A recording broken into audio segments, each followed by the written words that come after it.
of yesteryear. Now, it was on the 13th of Cheshvan, the Hilula of a rabbi, a great rabbi from Amsterdam, born in Amsterdam. His name was Rabbi David de Aaron de Sola, Zecher Tzadik Livracha. Very interesting. He was born in the English year of 1796 and passed away in 1860, to be precise, on the 29th of October. I think he was around 63 years of age at the time of passing. Now, it's actually interesting. He was born in the Netherlands, in Amsterdam. At that point in time, there was a rich Jewish community over there. Reported over, he was descended from a distinguished family of great Spanish Sephardim. In of itself, I think they emigrated from Spain in the English year 1490, naturally when there was a Spanish Inquisition at that point in time. I think naturally that was from Ferdinand and Isabella at that point in time. Very much I recommend everyone, if you're not familiar with that entire episode of itself, to research about it. And it seems like from research that this family mainly settled in Holland.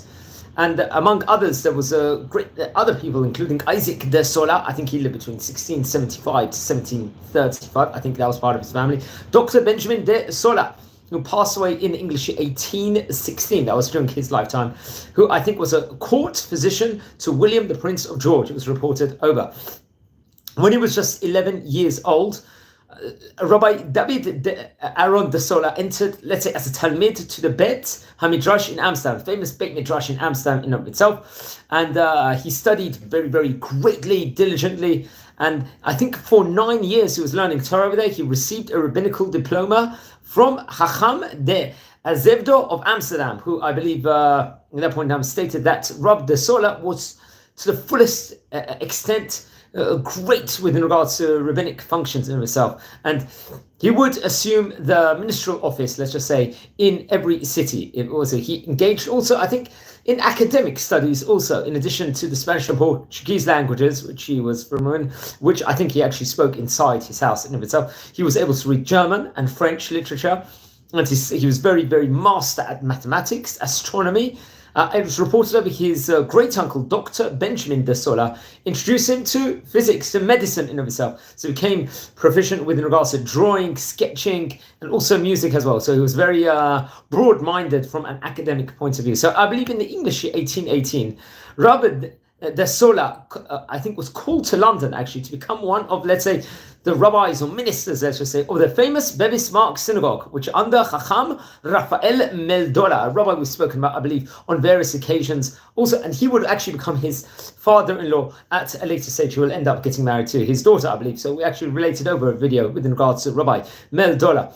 It's actually interesting. I think he was, Rabbi de Sola addressed, let's say, before the Society of the Cultivation of Hebrew Literature, led by Muhammad, if I'm not mistaken, who was, I think, a board of directions of that specific congregation, to appoint him to deliver, let's say, discourses in the vernacular. And I believe on the date, the 26th of March, in English, 1831, he gave a phenomenal sermon in English, which was heard, I believe, inside the vicinity of the Bismarck synagogue at that point in time. I think before that, all the drashot was given in Spanish and Portuguese, but he spoke in English.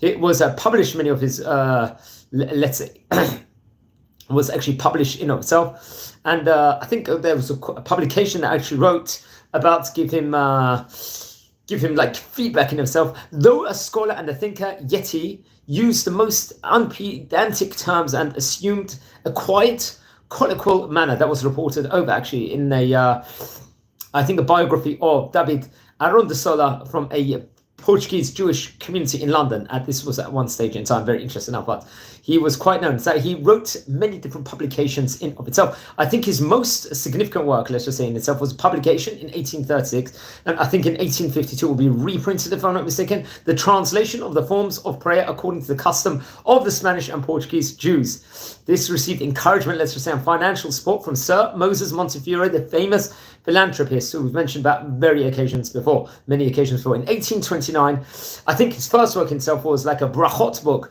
with an introductory preface on the nature and duty of Todah, thanksgiving in of itself. In 1837, Rabbi de Sola published the proper names in scripture.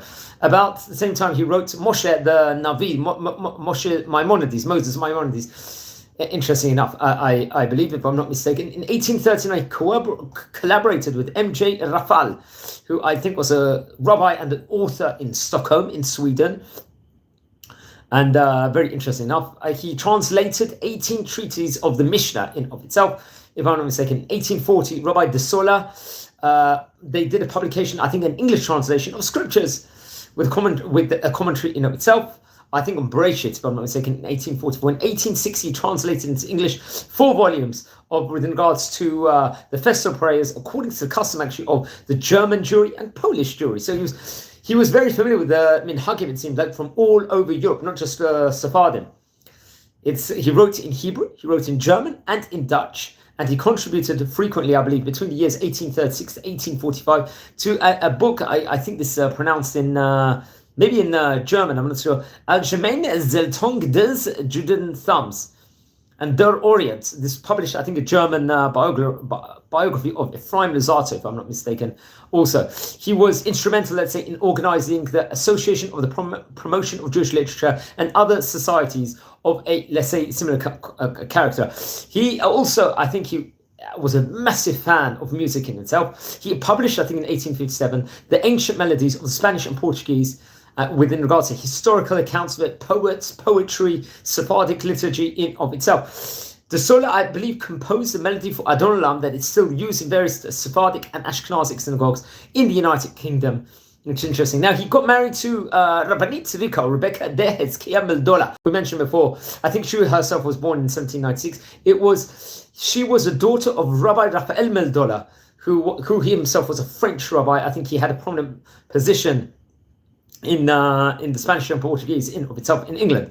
I believe they had 6 sons and 9 daughters, if I'm not mistaken. It was reported there. But among the sons was Rabbi Abraham de Sola, who I think was a rabbi or a minister, rabbi in the Spanish-Portuguese synagogue in Montreal. And Rav Shmuel de Sola, who I think actually succeeded his father as a rabbi of Bevis Marks, which is very interesting stuff. And it's actually interesting, one of the daughters, I think Yael, married Solomon Belias, who happened to be the son of Rabbi Abraham Belez. I think he was if I'm not mistaken, a time treasurer to the Bay of Tunis at one stage. Then there was another daughter, Elisa, married Rabbinit Elisa, married Rabbi Abraham Pereira Mendez, a great rabbi we've spoken about before, and very interesting enough. So that's also other daughters. I think many of them got married in London, if I'm not mistaken.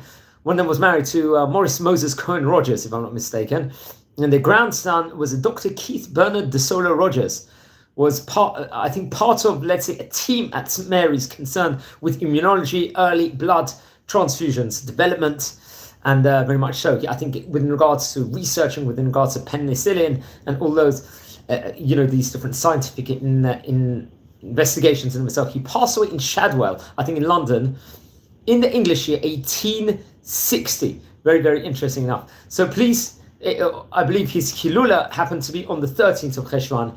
Please, we're a community here. We're learning about the great rabbis of yesteryear, especially from the Oriental countries. Please, everyone, subscribe to the channel. If you happen to be related to any of these rabbis, please let me know, and I would love to hear more. Take care and have a great day.